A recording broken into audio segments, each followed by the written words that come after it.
nombre controversial, es un nombre a propósito. Te voy a decir por qué: el arresto de Dios. El arresto de Dios. La Biblia nos enseña que el Padre, el Hijo y el Espíritu Santo son Dios.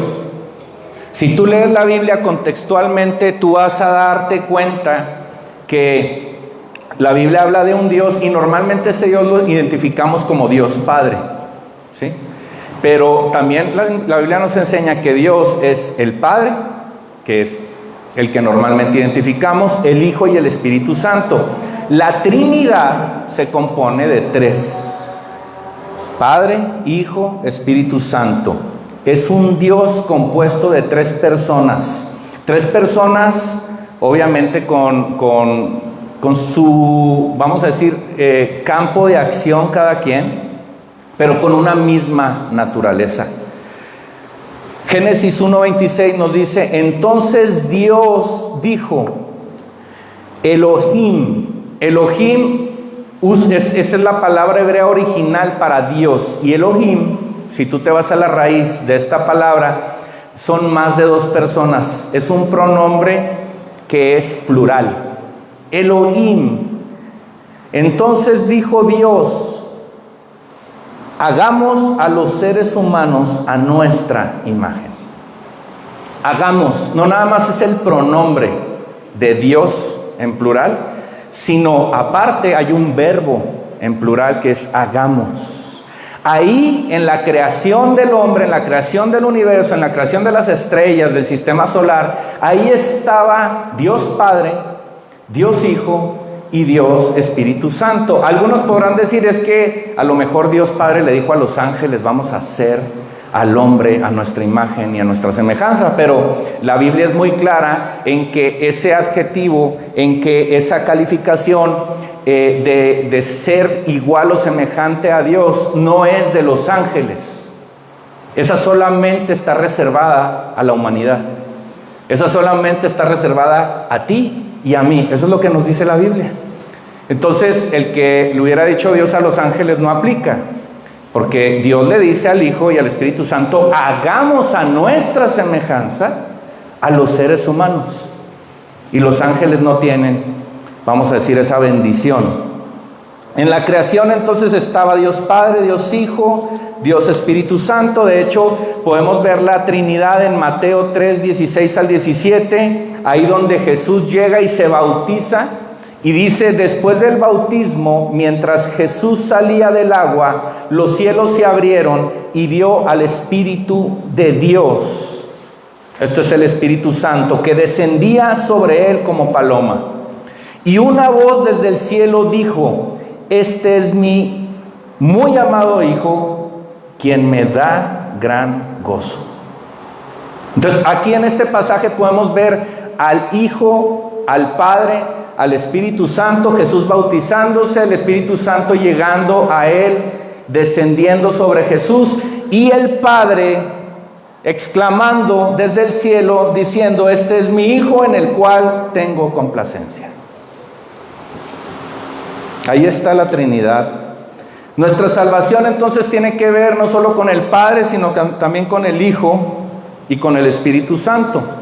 El Padre planeó, administró en tiempo y forma nuestra salvación. Él planeó que tú tuvieras una vida eterna. El Hijo vino y ejecutó ese plan y se encarnó y se hizo hombre. ¿Sí? Jesucristo no solamente era Dios cuando vino a la tierra, sino que era hombre. También se encarnó, murió y resucitó. Y el Espíritu Santo le da seguimiento a esa salvación en nuestras vidas. Una vez que tú vienes a Cristo y tú aceptas a Jesús como tu único y verdadero Salvador, como el Señor de tu vida, entonces el Espíritu Santo viene, inclusive sella tu corazón, viene, y ya no solamente puedes encontrar al Espíritu Santo aquí en el ambiente. Sí, el Espíritu Santo no lo podemos ver, pero como el viento lo puedes sentir. ¿Sí? Pero no solamente está aquí, sino que viene dentro y posa dentro de tu corazón. Y ahora eres un templo, eres una casa del Espíritu Santo. Ya no está sobre, ya está dentro de. Dice Efesios 1:13, también ustedes luego de haber oído la palabra de verdad. ¿Quién es la verdad? Jesús. Él es el camino, la verdad y la vida.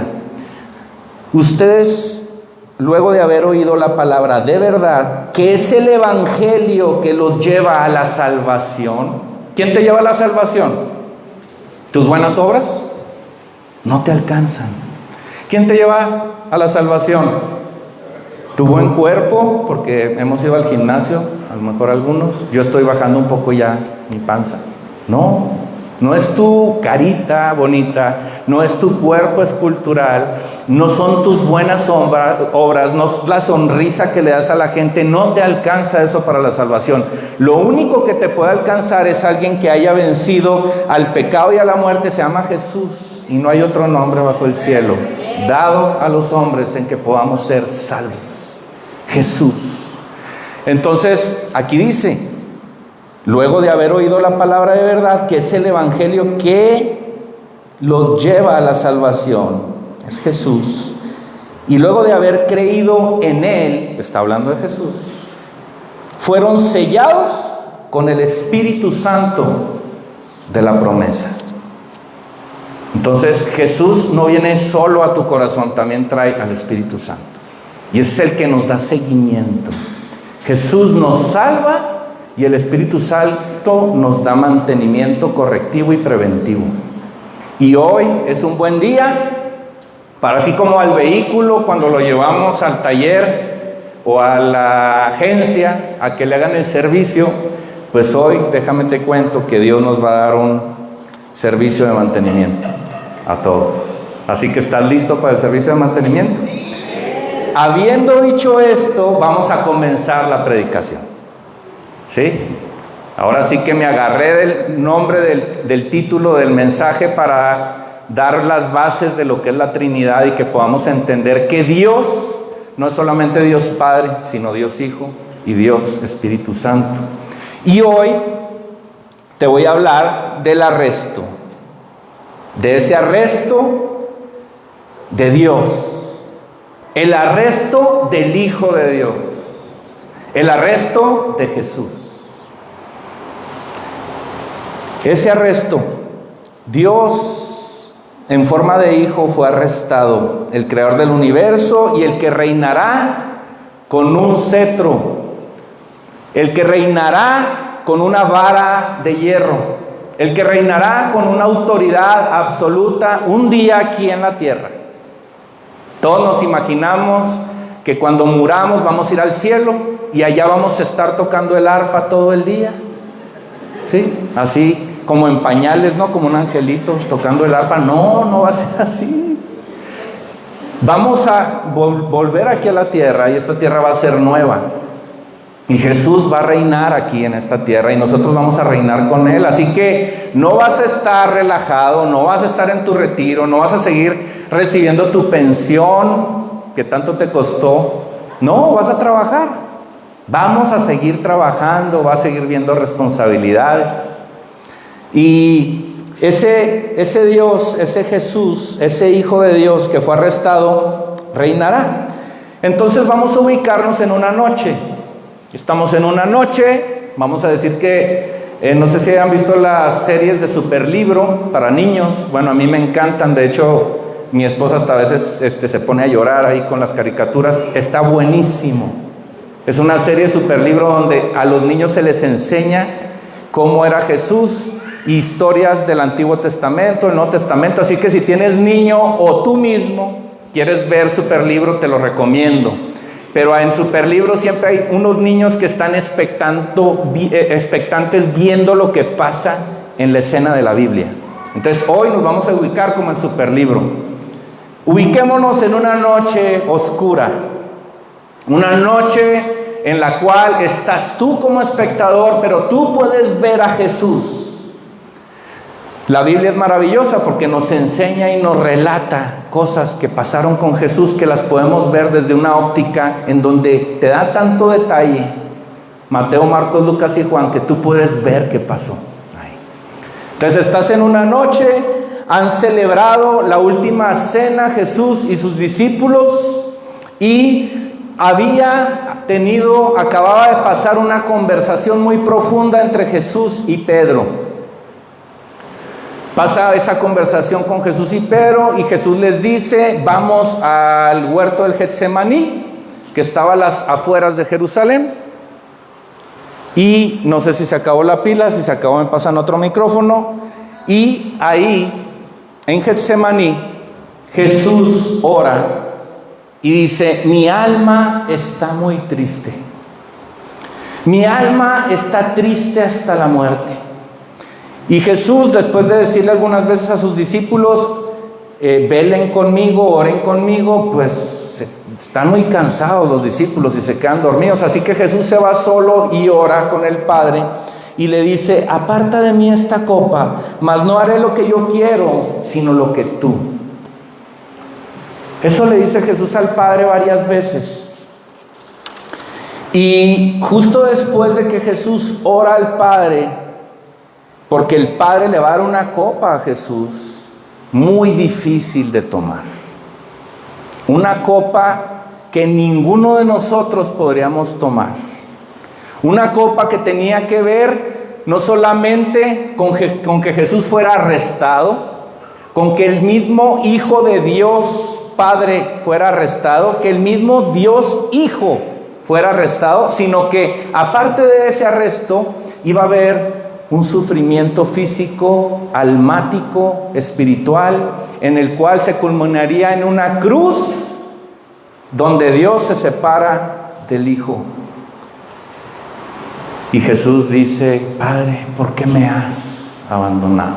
Y ahí cae todo el pecado tuyo, ahí cae las mentirillas de ayer por la mañana, ahí cae la falta de perdón, que no pudiste perdonar a tu pareja o a tus hijos. Ahí cae pecados escandalosos como el que no puedas dejar las drogas, la pornografía. Ahí caen todo tipo de pecados. A Jesús le cayeron todos los pecados en la cruz, tus pecados y los míos. Ahí estaba Jesús y hay una separación. Pero volviendo a esa noche en Getsemaní, Jesús termina de orar y algo pasa. Marcos 14:42 y la primera parte del 43 en la Reina Valera contemporánea nos dice: vamos, dijo Jesús, levántense, le dice a sus discípulos dormilones, ya que se acerca el que me traiciona. De pronto, mientras Jesús estaba hablando, llegó Judas, que era uno de los 12. Judas, pobre Judas, todos lo traemos arrastrando a Judas. El hombre, yo creo que más odiado de la historia es Judas. Cuando se habla de la Biblia y se habla de Judas, mucha gente conoce más a Judas que al rey David. Mucha gente conoce más a Judas que a Moisés, inclusive que a Adán y Eva. Judas, por excelencia, es el villano supremo de la Biblia. Y ahí estaba Judas llegando con Jesús. Y dice Jesús: se acerca el que me traiciona. Judas era uno de esos 12 discípulos, era parte del Dream Team. Los mejores hombres reclutados por Dios mismo en forma de hijo. Uno de ellos era Judas. Era parte de la crema innata. Alguna vez me invitaron a coordinar una campaña política. Uy, no hombre, yo me sentía volando.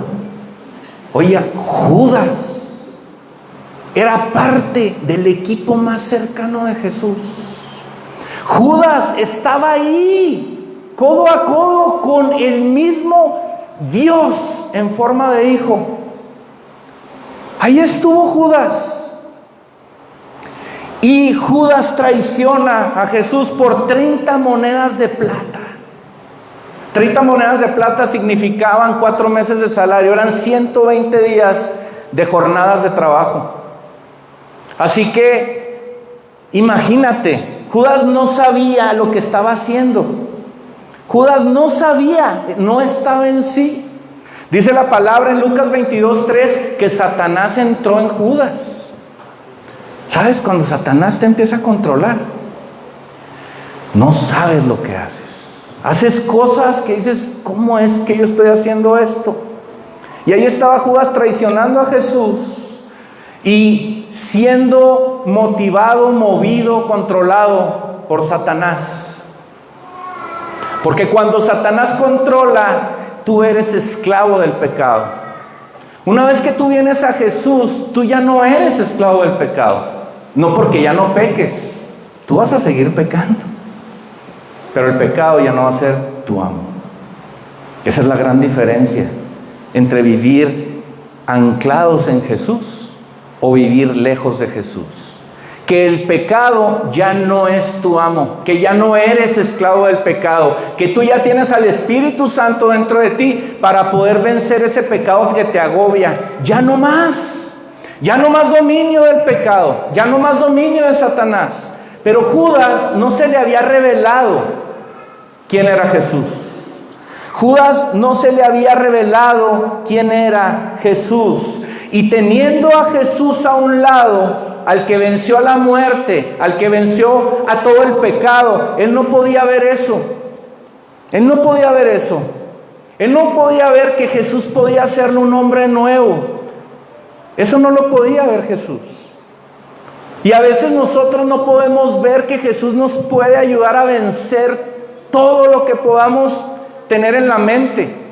Apuestas,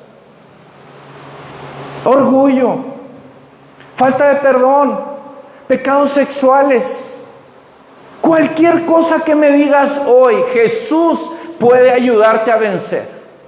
¿Por qué? Porque Jesús murió por esos pecados y tú tienes, si tienes a Jesús como Salvador, al Espíritu Santo dentro de ti. Y tú ya no eres esclavo del pecado. ¿Y qué es lo que pasó aquí? Con Judas. Judas era esclavo del pecado, no sabía lo que hacía, no estaba en sí Judas. No había nacido de nuevo Judas. No se le había revelado quién era Jesús. De hecho, nos dice la palabra, ciertos pasajes donde se menciona a Judas, pero de los 12 discípulos, Judas es el que se menciona menos. ¿Por qué? Porque teniendo a Jesús ahí, no podía ver quién era Jesús, no se le revelaba quién era Jesús. Y a veces nosotros venimos a la iglesia y a veces nosotros leemos la Biblia, pero no se nos revela quién es Jesús. Y hoy Jesús quiere revelarse a ti. No como un diosito, no como una religión, no como una opción más, no como alguien que te pueda callar la conciencia por los pecados que cometes, sino como tu Rey y Salvador, como aquel que murió y resucitó por ti, por aquel que realmente te puede transformar. Ese es Jesús. Jesús no es aquel que Judas veía. Jesús era el que Pedro veía. Jesús era el que Juan veía. El que Jacob veía, el que Andrés veía. Ese era Jesús. Jesús no era el de la óptica de Judas, era alguien más. De hecho, Judas podría decirse que es el 12 de 12. El 1 de 12, el 2 de 12, el 3 de 12, ahí estaban los hijos del trueno, ahí estaba Pedro. Pero Judas podemos ver claramente que era el 12 de 12. Y no es que Jesús no lo amara. Jesús amaba a Judas. Pero Judas había visto enseñanzas, milagros, liderazgo. Había cruzado miradas con Jesús, pero tenía un velo. Tenía un velo como a veces nosotros tenemos velos. Como a veces nosotros decimos, sí creo en Jesús, pero no le creo a Jesús. Le creo cosas acerca de Jesús, pero a Jesús no le creo. Y no lo decimos con las palabras, sino con nuestra actitud, porque no podemos, porque no confiamos, porque la fe no está ahí al 100%. Y hoy quiere Dios que cambiemos esa perspectiva de Él. Hoy quiere que Jesús quiere que lo dejes de ver como lo veía Judas, como lo veían los religiosos, como lo veían los romanos. Hoy Dios quiere que veas a Jesús diferente. La clase política, los sabios de la época, aquellos que tenían ya un plan para arrestar a Jesús y matarlo, estaban ejecutando este arresto y no sabían lo que hacían. Los sacerdotes, la autoridad religiosa de Israel, los escribas, dice la palabra, los intérpretes y traductores de la ley, los ancianos, los que se supone que son los consejeros, todos estaban de acuerdo en arrestar a Jesús. Dice la palabra, de pronto, en Marcos 14:43, de pronto mientras Jesús estaba hablando, llegó Judas, que era uno de los 12. Con él venía mucha gente armada, con espadas y palos, y enviada por los principales sacerdotes, los escribas y los ancianos. En una empresa, en cualquier empresa en donde tú estés, para que esa empresa salga adelante es fundamental que tenga directores fuertes, que tenga directores con autoridad. No que maltraten a la gente, no que los traten mal, pero que sepan que ahí hay una autoridad, no hay un vacío de autoridad en esa empresa. Por otro lado, es una parte fundamental en una empresa que tú ves que sale adelante, el que haya la parte técnica, que haya ingenieros técnicos bien capacitados que sepan lo que están haciendo. Y por otro lado, buenos consejeros. Y eso era lo que estaban planeando la cúpula del poder. La cúpula del poder de Israel estaba planeando arrestar a Jesús. Se supone que eran los sabios, eran los sacerdotes con autoridad, eran los escribas, los técnicos, los ingenieros. Y ahí estaban los ancianos que se suponía que tenían que aconsejar a los sacerdotes y no lo hicieron. Tenían todo, pero no hicieron nada, lo hicieron todo mal. Lo hicieron todo mal. Y es que, sabes, a veces por más cualidades que podamos tener, por más preparación que podamos tener, si no tenemos las bases correctas, todo nos sale mal. Queremos hacer cosas, resolver problemas, queremos salir adelante, tenemos sueños, pero y estamos capacitados y Dios nos dio dones y talentos y estamos preparados, pero por alguna u otra manera todo sale mal. Todo sale mal porque dejamos a Dios a un lado. Porque Dios no está en nuestros planes. Porque la fe en Dios es una fe que claudica. Y esa es la fe que hoy quiere Dios que cambies. Hoy Dios quiere que veas a Jesús diferente. Hoy Dios quiere que veas a Jesús diferente. Y toda esa la creminata, la gente erudita, la gente preparada, los sacerdotes, los escribas, los ancianos, tenían menos revelación que un pescador ignorante, que era Pedro. A Pedro se le reveló quién era Jesús. Pedro, alguien sin preparación. Pedro, un simple pescador. Pedro, alguien que no tenía letra, que no tenía conocimiento. Se le reveló quién era Jesús, más que a toda la cúpula del poder, política, religiosa. Dice 1 Corintios 1:27, Dios eligió lo que el mundo considera ridículo para avergonzar a los que se creen sabios. Y escogió cosas que no tienen poder para avergonzar a los poderosos. Así que Pedro, Dios lo escogió para avergonzar a Caifás, al jefe de los sumos sacerdotes, al sumo sacerdote, al jefe de todos los sacerdotes, de todos los religiosos. Pedro lo avergonzó. Caifás no se le reveló quién era Jesús. A Pedro se le reveló exactamente quién era Jesús. Basta con ser simples y transparentes y honestos para acercarnos a Dios. Eso vence a cualquier grado de maestría, doctorado que puedan tener mucha gente. Dios elige a lo ridículo para avergonzar a lo sabio. Y ahí va la comitiva. Ahí va la comitiva a arrestar a Jesús. Ahí van todos armados con palos. Dios. Arrestar al mismo Dios. Con palos. Con espadas. No sabían con quién se estaban metiendo. No sabían todo lo que estaban haciendo. Y hoy hay muchos que no saben, cuando se burlan de Jesús, quién es Jesús. Hay mucha gente que se burla de Jesús. Hay mucha gente que rechaza a Jesús. Inclusive hay gente en las iglesias religiosas que quieren encerrar a Jesús en una caja. No sabemos quién es Jesús. Y esa declaratoria que Jesús hizo en frente de los soldados romanos cuando lo estaban desnudando, bofeteando, lacerando, y les dijo: Dios, Padre, perdónalos porque no saben lo que hacen, hoy aún está vigente. Esa declaratoria de Jesús de perdónalos porque no saben lo que hacen, aún hoy en estos días. La gente que se burla, que rechaza a Jesús, aún esas palabras están vigentes. Aún hay oportunidad para toda esa gente. Aún hay esperanza para aquellos donde nosotros decimos: ese cuate, ¿qué le pasa? Todavía Dios nos puede perdonar porque Dios es diferente a nosotros. Porque Dios hoy se quiere revelar a ti de manera diferente y quiere que lo conozcas de manera diferente, quiere que lo conozcamos de manera diferente. Aún está válido. Perdónalos porque no saben lo que hacen. En los días de Noé, toda la gente se burlaba de Noé. Estaba construyendo una arca en un lugar que la gente no le llevaba sentido. No le llevaba sentido a la gente que podía llover por 40 días y 40 noches. Y la gente se burlaba y se burlaba. Y hoy la gente se sigue burlando de Dios. Hoy la gente se sigue burlando del Espíritu Santo. Hoy la gente se sigue burlando de Jesús. Pero no saben lo que están haciendo.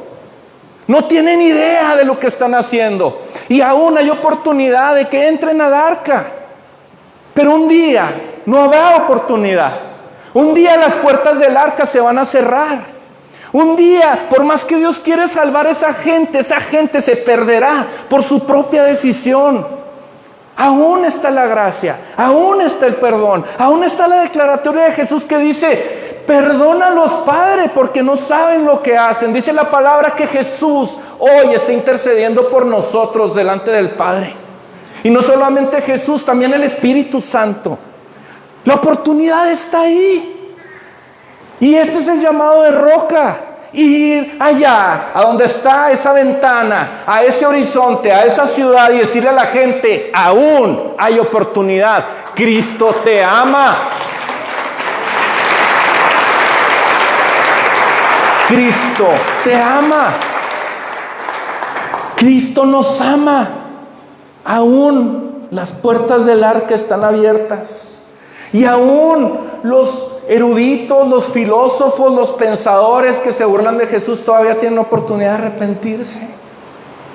Friedrich Nietzsche, un filósofo alemán, erudito, respetado, dijo una y otra vez Nietzsche: Dios está muerto.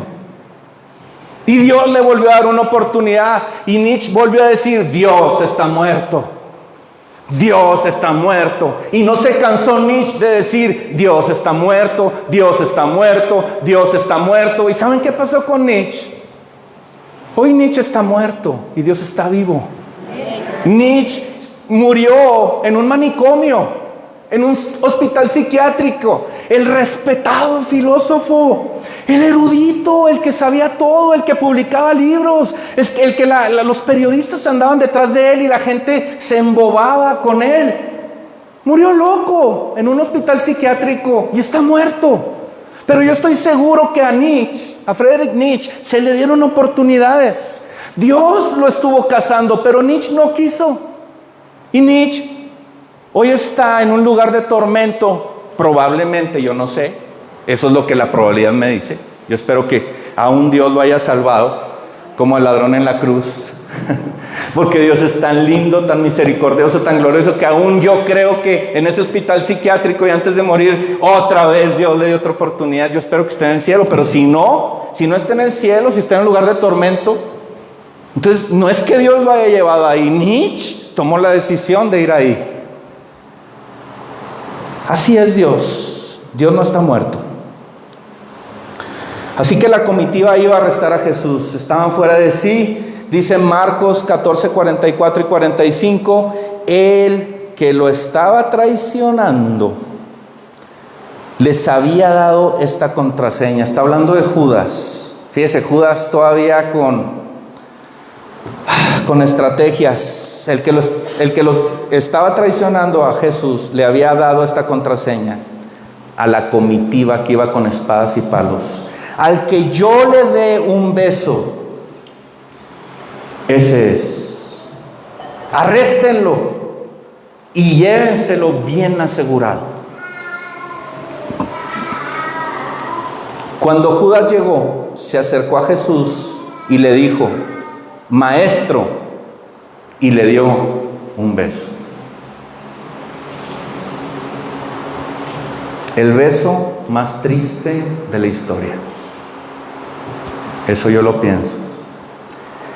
Ningún beso se compara siquiera al beso de un esposo o una esposa adúltera que en la mañana se despierta con su pareja y le da un beso, pero unas horas después lo estará engañando.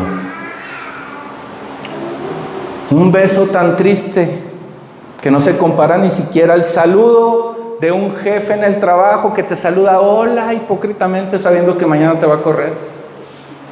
Hola, licenciado, ¿cómo estás, tu familia? Y él ya sabe que mañana te va a despedir.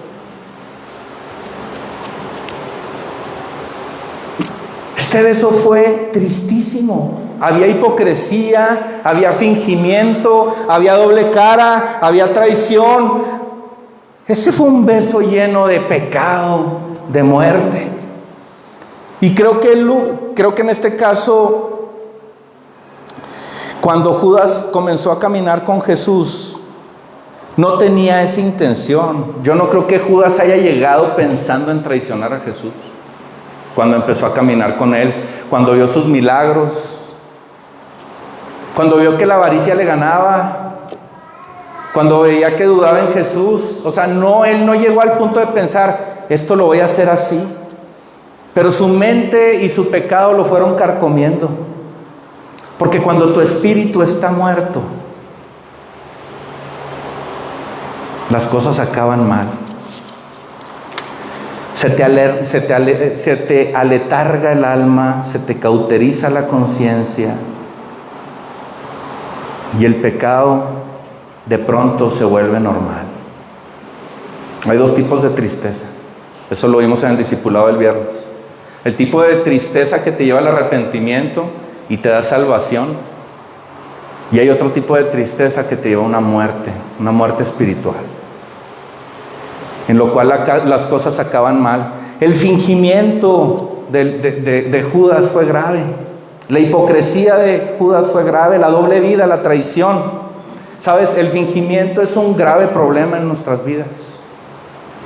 Todos fingimos de alguna u otra manera. Pretendemos ser alguien a veces que no somos. El materialismo nos come. Yo recuerdo cuando estaba adolescente, jovencito, mi mamá asistía gente en la casa. Asistía porque había un cuarto que sobraba y mi mamá de ahí se ayudaba para rentar el cuarto. Y un día llegó un joven, Ricardo, un joven muy pulcro, muy bien vestido, tenía un buen trabajo. Y yo recuerdo que Ricardo se vestía con la mejor ropa.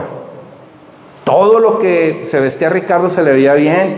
Tenía marca y moda, no nada más, porque alguna gente trae marca, pero como que dices, ay señor, ¿verdad? No, Ricardo se vestía, decías, híjole, eso gastó 5,000 pesos en esos pantalones, ay señor, todos, pero bueno, Ricardo, aparte de que usaba marca, se vestía muy bien, o sea, era de buen gusto. Entonces, cuando Ricardo se iba de viaje, pues todo el guardarropa era una tentación para mí. Pues esa semana que Ricardo se iba de viaje, yo llegaba a la escuela, fashion. No, sacos, chaquetas, pantalones. No, los pantalones no me quedaban, estaba muy chaparrito. Pero yo, ahí ya me andaba tropezando, perdiendo el estilo. Yo llegaba y me decían mis amigas, los hombres nunca te van a decir nada. Oye, qué bonita camisa. No, un hombre no te va a decir eso, pero las amigas sí. Yo me acuerdo que mis amigas me decían, oye, qué bonita chaqueta traes. Qué padre camisa, Sergio. Y yo sí. Fábricas de Francia. En Chihuahua no había este palacio. Fábricas de Francia. Llegaba, me acuerdo mi primer novia, que llegaba a la casa y yo no la pasaba. Prefería ser maleducado y quedarme afuera en una como banquita que había en mi casa, enseguida de la ventana, y ahí platicar con ella, porque me daba pena pasarla a la casa. Pues teníamos una sala de cuando yo era bebé, imagínense. Ya la sala hasta olía mal, mi casa estaba muy fea y me daba pena pasar a la gente a mi casa. Pretendía, fingía, me vestía con ropa de alguien más pretendiendo que era la mía, y ahí andaba yo. Y aparte en la iglesia, pues no se diga, yo era el primo de primos, no era hermanito, era el primo. Me identificaba, pero yo no era hermano, era de la secreta, ¿sí? Me iba a bailar y a tomar y a andar de volado con las muchachas, y al otro día en la iglesia el domingo recitando. Fingimos, pretendemos, tenemos doble vida. Tenemos doble vida. Y lo que no sabía Judas, y a veces nosotros, es que ese fingimiento, esa doble vida, esa traición, muchas veces, número uno, Dios la sabe. Dios no puede ser burlado, no lo podemos engañar. Pero nos quedamos muy superficialmente y no nos vamos al fondo de las cosas. A pesar de todo eso, Dios nos quiere, nos ama y nos quiere ver libres. Nos quiere dar libertad.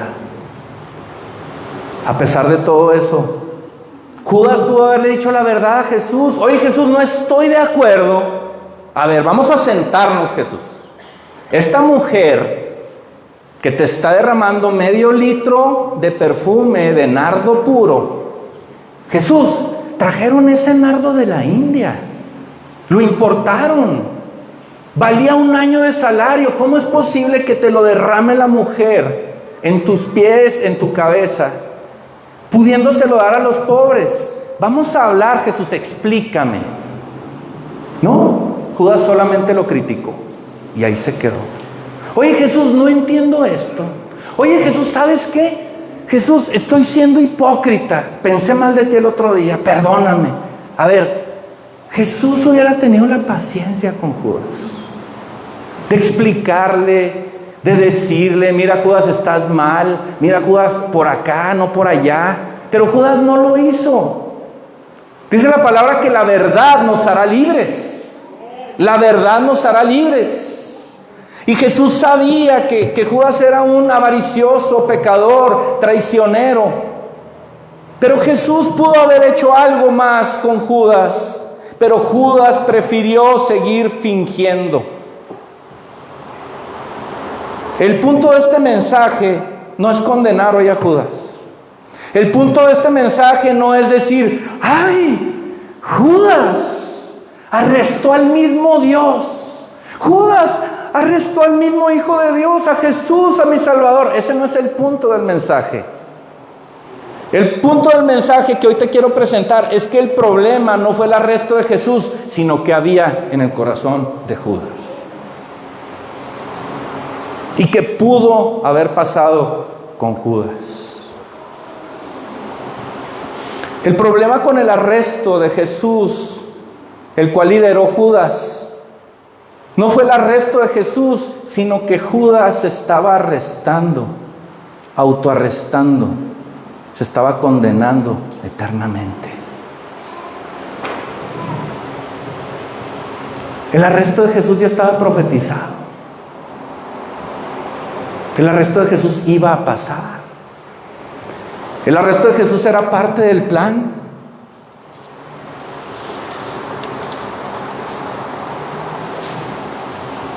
Juan 3:17 dice, porque Dios no envió a su Hijo al mundo para condenar al mundo, sino para que el mundo sea salvo por Él.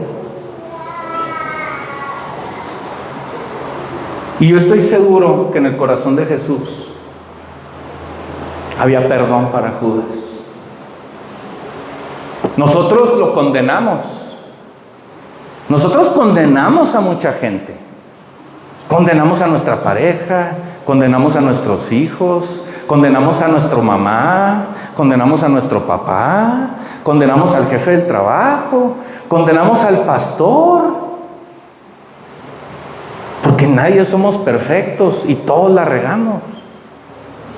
Aquí la cuestión es que estamos todos en el hoyo. O sea, si nos ponemos a condenar, pues la tercera guerra mundial aquí se desata antes de que se desate con Irán y con Israel. Todos tenemos cola que nos pisen. Todos. Cuando veas un pastor al frente que te diga y que te quiera dar a notar que es santo, es un timador ese tipo,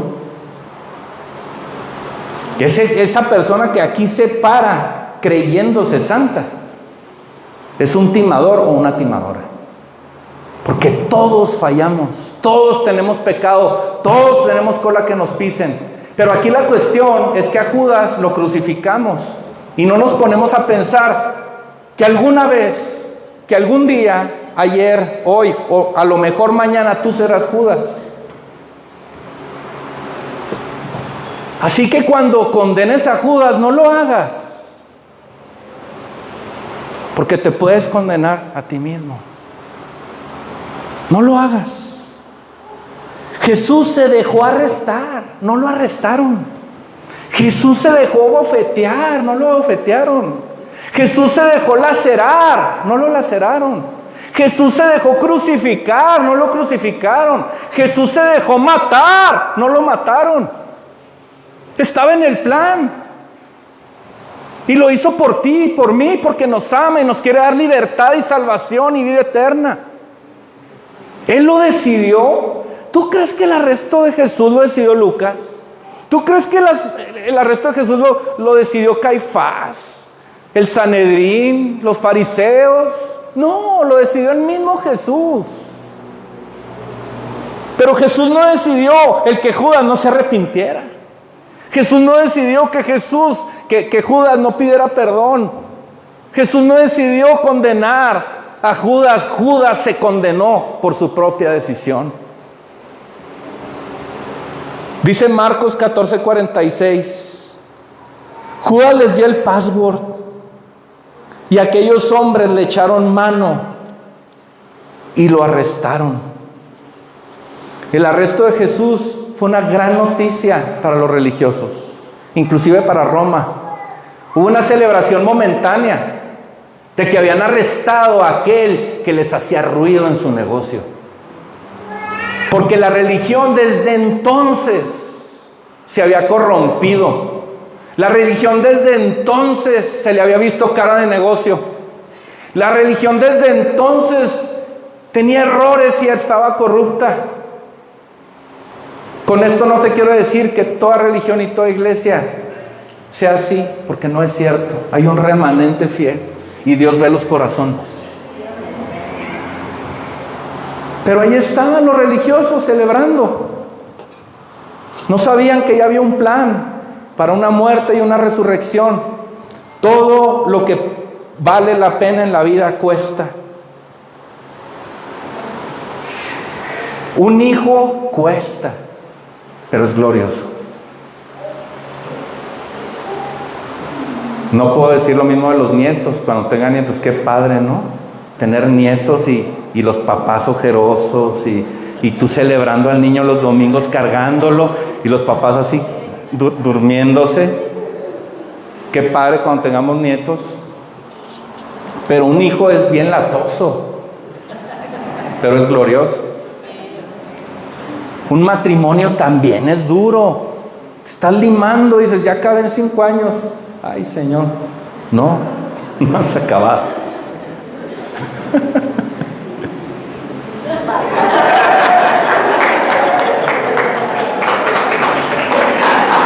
Paz, ¿sí? No has acabado. Lo digo por la gente que está escuchando en redes. Aquí todos somos perfectos. No tenemos ningún problema. Todo lo que vale la pena cuesta. Seguir a Jesús cuesta. Seguir a Jesús cuesta. No es como, ¡ay, gracia! No, es gracia y verdad.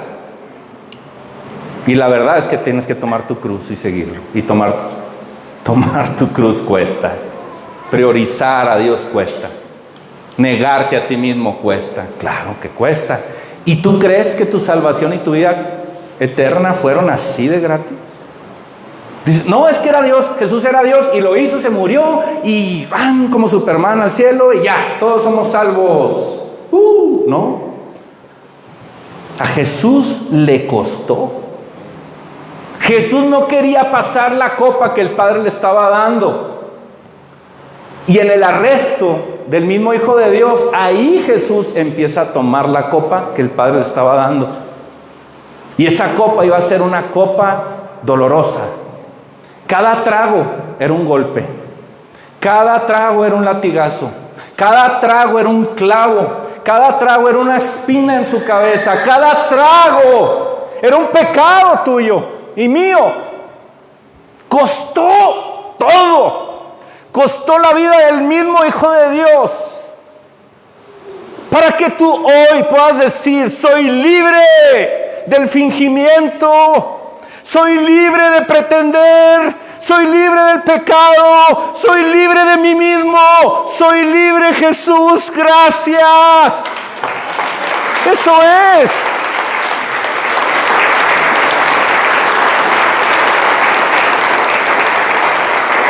Eso es.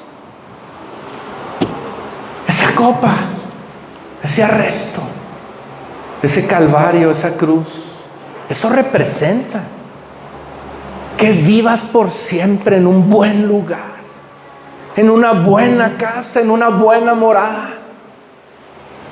Eso representa el comienzo de esto que fue el arresto de Jesús.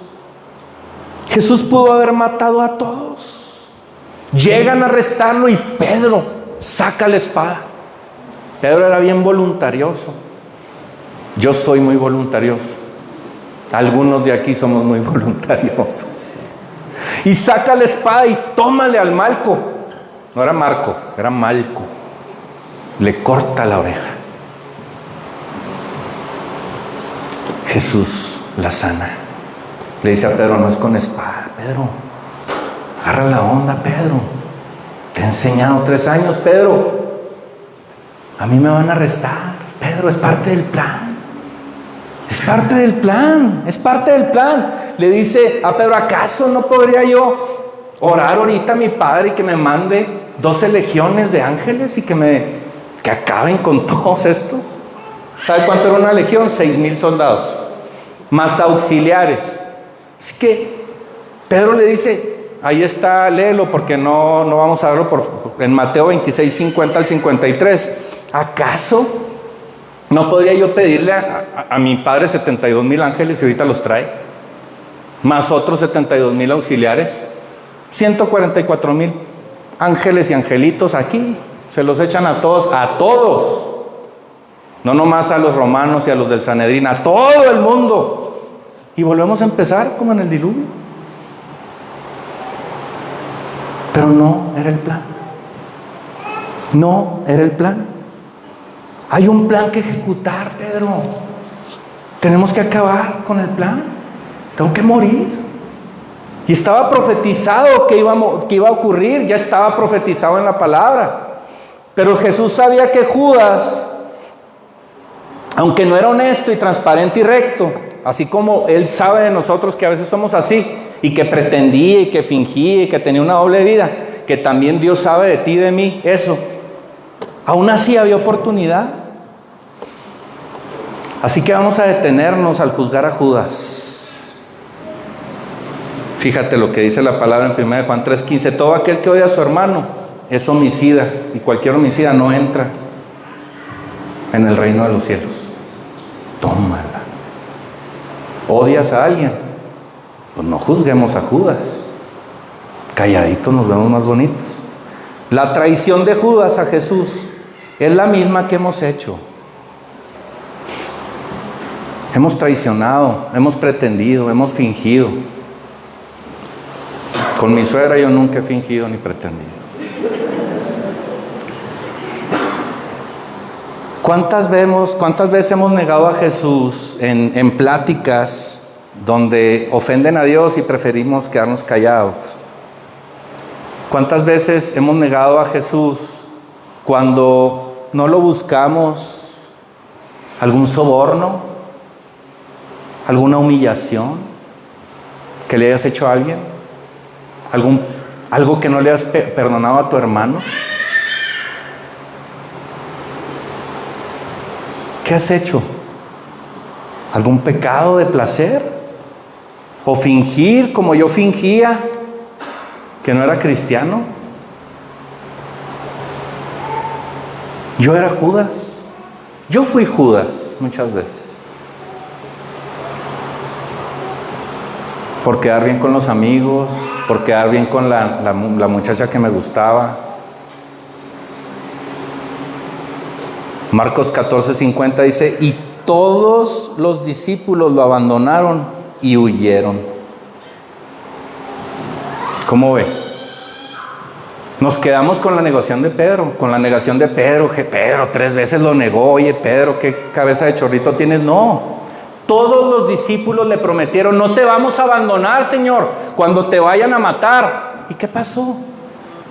Todos, no dice que de los 12, bueno, ya Judas ya estaba fuera, de los 11, 1 o 2 quedaron, todos huyeron. Inclusive en Marcos habla en el 51 de que hubo un joven siguiendo el arresto de Jesús y lo arrestaron. Todos dicen que era Marcos, estaba hablando de sí mismo, iba con una sábana tapado y se zafó y se quedaron con la sábana y salió corriendo desnudo. Todos lo traicionaron a Jesús, no solamente Judas. Todos le hemos fallado a Jesús. Todos estamos en el hoyo. Así que yo realmente espero que tú que empiezas a venir a la iglesia, sepas quién es la iglesia. Sepas quién es Roca. En Roca todos somos pecadores. En Roca no hay ningún santo. En Roca todos venimos aquí cada domingo a ponernos a cuentas con Dios y a celebrar que Él lo hizo por mí, que la salvación no es mía, la salvación es de Él. Porque la única diferencia entre el cristianismo y todas las demás religiones es que todas las demás religiones tratan de alcanzar a Dios con obras, con un sistema de desempeño donde dices, sí, es que oro todos los días, es que no falto a la iglesia, y todo eso te va llevando a un nivel de orgullo que te empieza a poner arriba de los demás, y eso es contrario al evangelio. Si oras todos los días es para decirle, Señor, estoy en el hoyo, Padre, pero yo sé que tú me ayudas. Señor, perdóname. O sea, si no hay constante arrepentimiento en nuestras vidas, algo está mal. Si tú me dices, es que yo no peco, no tengo de qué arrepentirme, algo está mal en ti. No estoy diciendo que tenemos licencia para pecar y que es un juego y que todos los días a las 8 oro 3 minutos y le pido perdón y ya vuelvo a pecar. No estoy diciendo eso. Lo que estoy diciendo es que no te alcanza tu carita, no te alcanza tu buena onda, no te alcanza tu amor, no te alcanza tu empatía, que eres simpático, no te alcanza.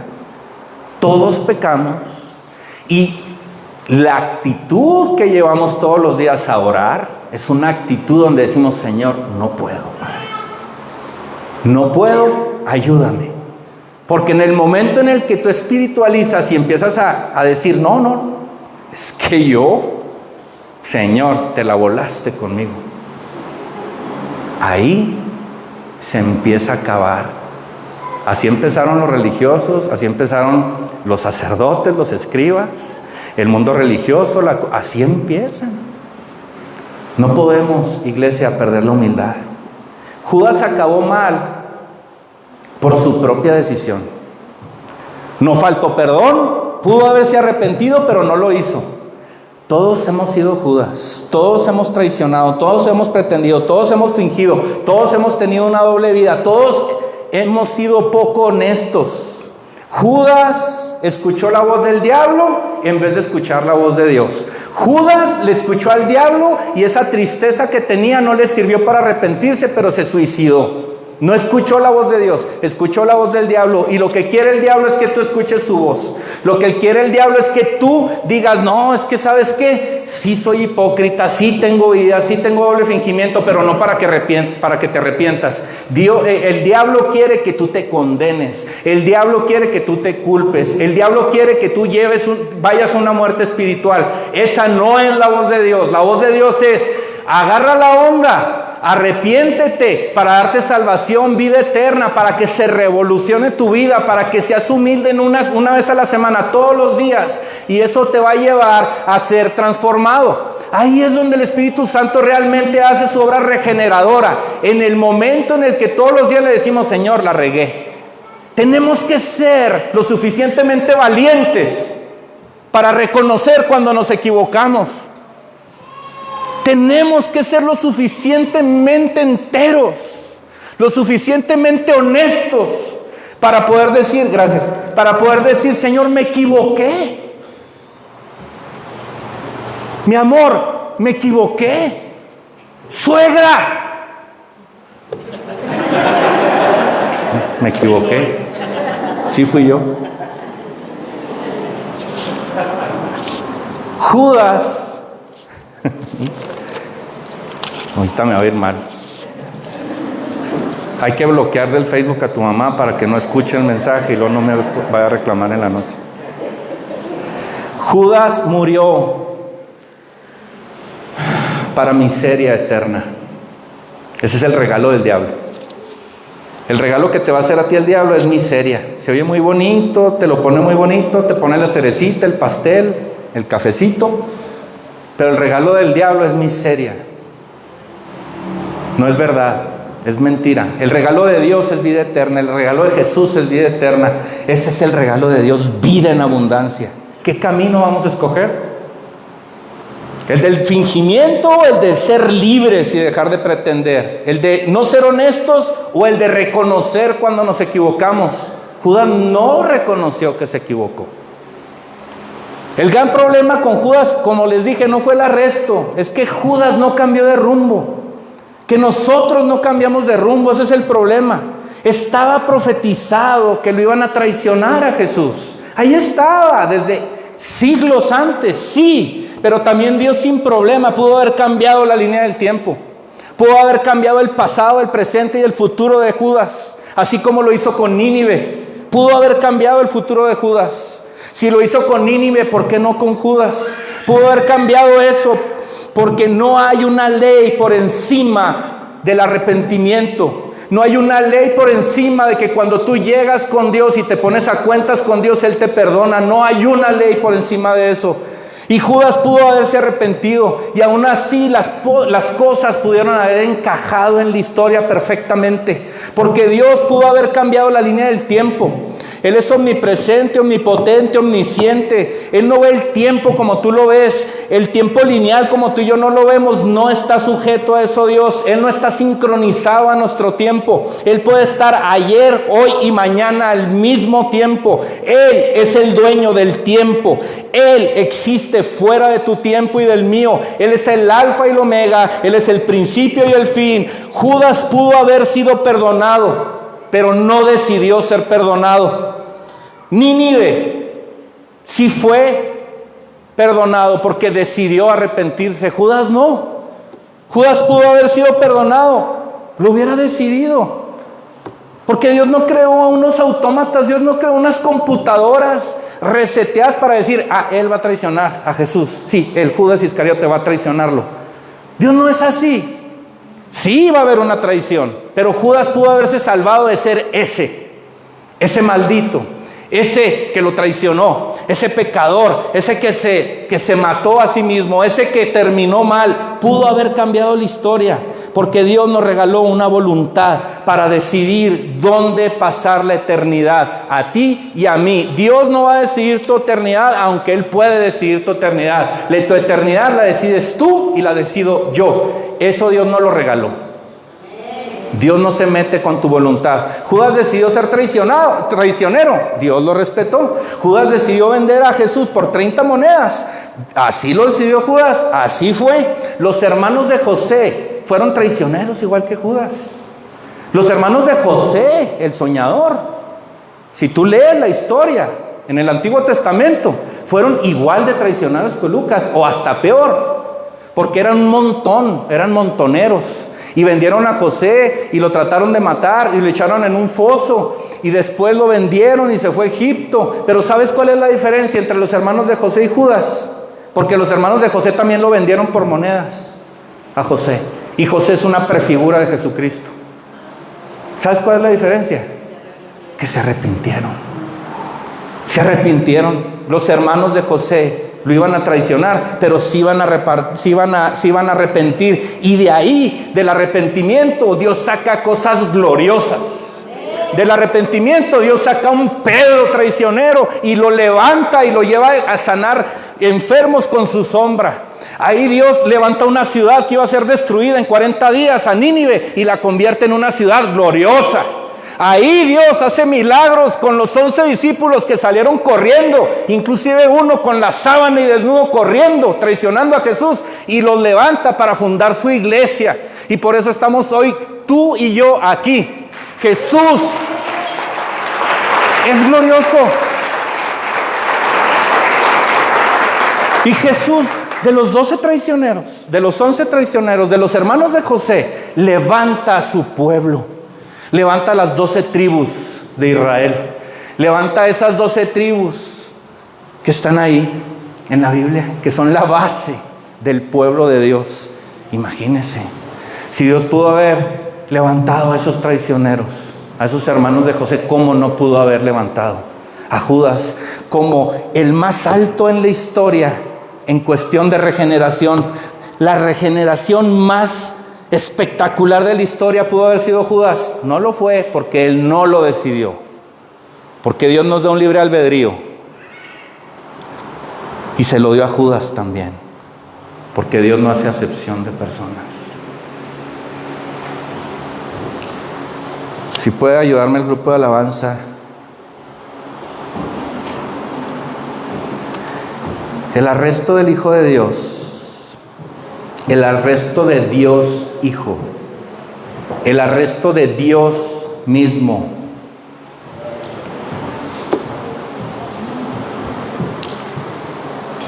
fue la perdición de Judas, porque él lo decidió. Tu futuro no lo decidirá Dios por ti. Tu futuro tú lo vas a decidir. Dios puede decidir tu futuro, pero no lo hace así. Así que hoy, aunque seas el peor pecador, fingidor, el que pretendes, el que traicionas, hoy Dios te quiere perdonar y te quiere restaurar.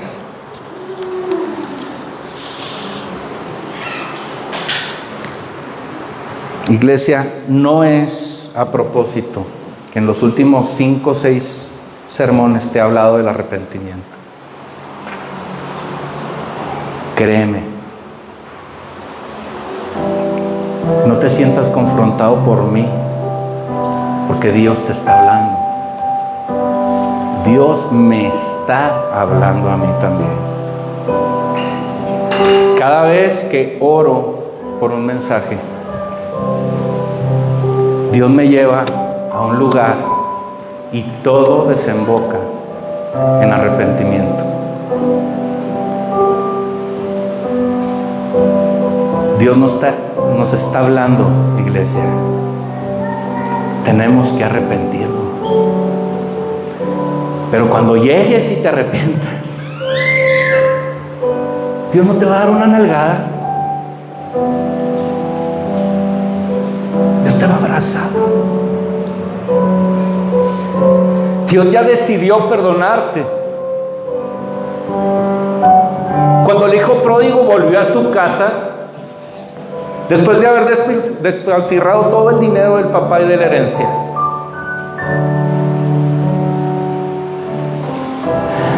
cuando vio el papá al hijo en el horizonte y él estaba en el pórtico,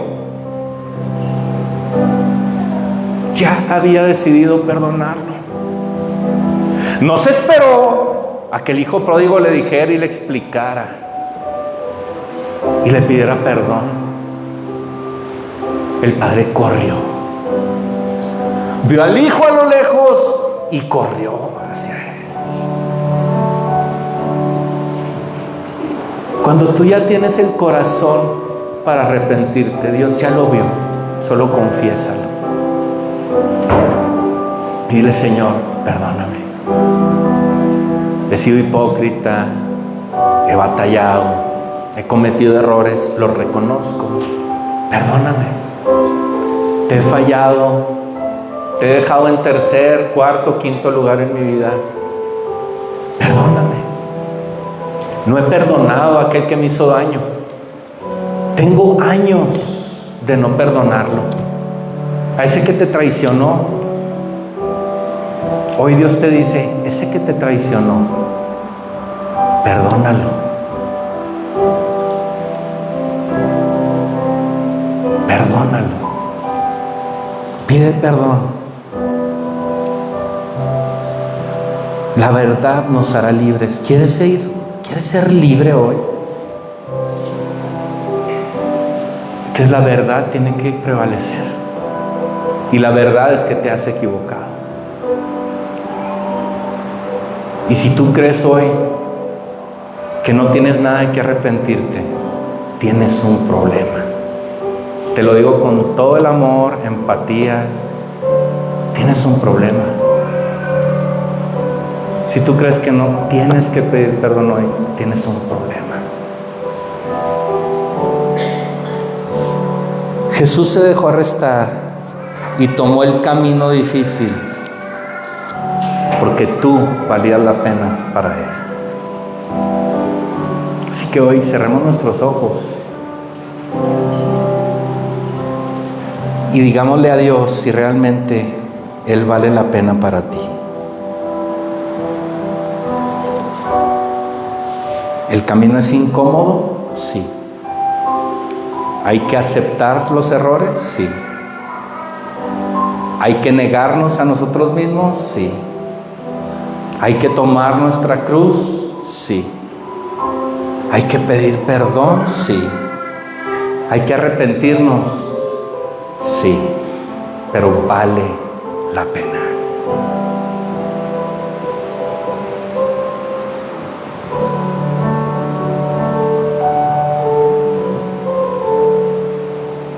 Aunque pase